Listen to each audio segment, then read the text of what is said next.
Em nome do Pai, do Filho e do Espírito Santo. Amém. A graça de nosso Senhor Jesus Cristo, o amor do Pai e a comunhão com o Espírito Santo esteja sempre conosco. Bendito seja Deus que nos reuniu no amor de Cristo.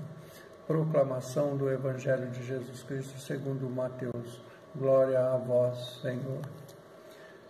6 dias depois, Jesus tomou consigo Pedro, Tiago e João, seu irmão, e conduziu-os à parte a uma alta montanha. Lá se transfigurou na presença deles. Seu rosto brilhou como o sol, suas vestes tornaram-se resplandecentes de brancura. E eis que apareceram Moisés e Elias conversando com ele. Pedro tomou então a palavra e disse-lhe: Senhor, é bom estarmos aqui. Se queres, farei aqui 3 tendas, uma para ti, uma para Moisés e outra para Elias. Falava ele ainda quando veio uma nuvem luminosa e os envolveu. E daquela nuvem fez-se ouvir uma voz que dizia: Eis o meu filho muito amado, em quem pus toda a minha afeição. Ouve-o.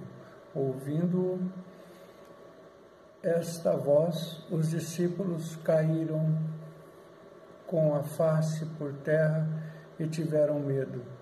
Mas Jesus aproximou-se deles, tocou-os, dizendo: Levantai-vos e não temais. Palavra da salvação. Glória a vós, Senhor. Meus irmãos, minhas irmãs, então, nesses 6 dias antes da transfiguração, mas antes vamos saber o que é a transfiguração.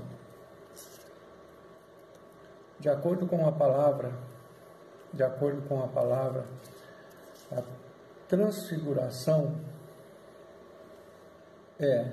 ou melhor, há na transfiguração uma nova manifestação trinitária, após a ocorrida no batismo de Jesus.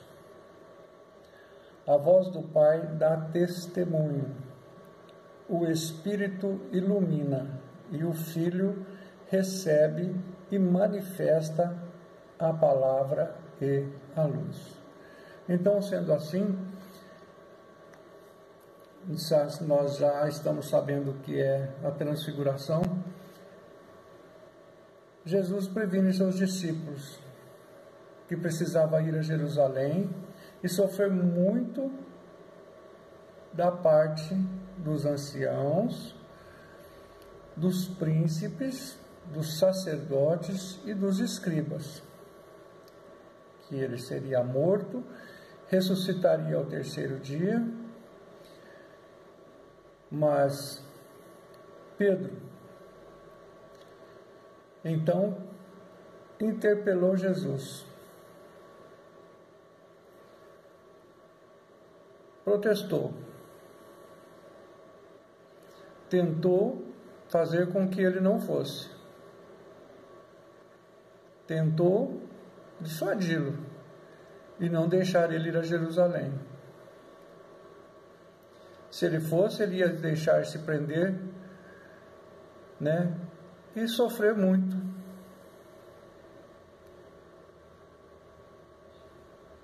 Ele ia sofrer até ser morto.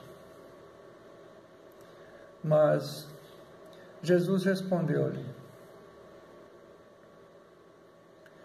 dizendo a Pedro que os pensamentos dele eram pensamentos de homem, não eram os pensamentos de Deus.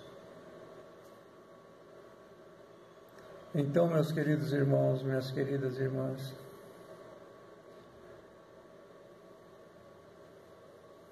no dia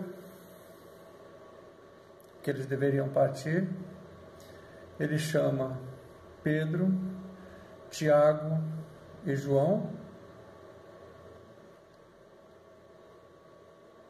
e vão para o Monte Tabor. Esse monte que é denominado até para aquelas pessoas daquele lugar, que é o Monte da Luz, porque lá houve a resplandecência de Jesus. E lá, nesse monte, Jesus se transfigura diante deles. Daquela nuvem que se formou,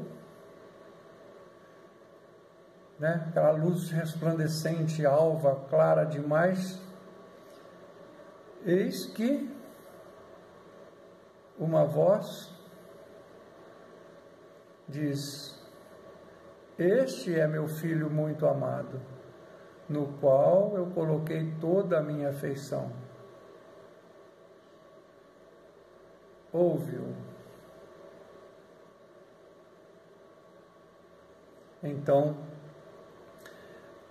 os três ficaram com medo e caíram por terra, né?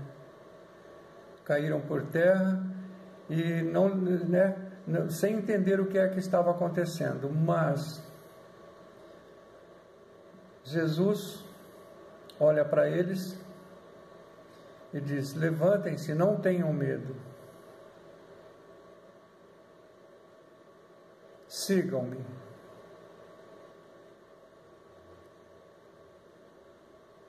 E eles levantaram, olharam para Jesus sem entender nada e seguiram Jesus.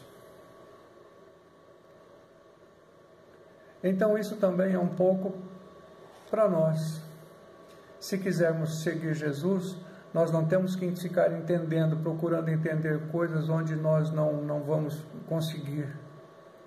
Nós temos que seguir Jesus, porque nós já sabemos e já aprendemos em muitas outras ocasiões que Jesus realmente é a luz que nos ilumina, é a luz que ilumina os nossos caminhos.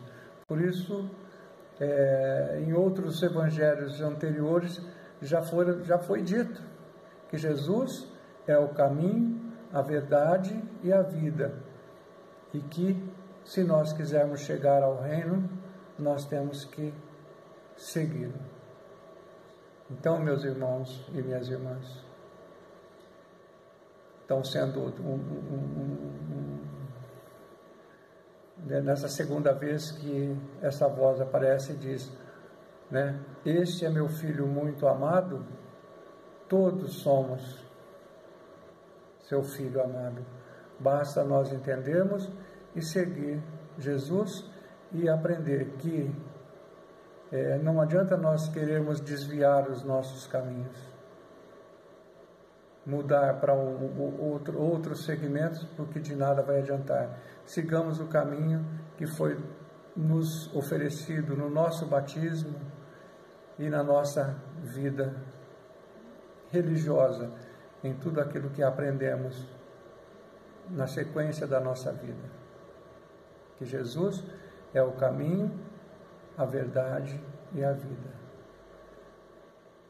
Vamos segui-lo. Louvado seja nosso Senhor Jesus Cristo.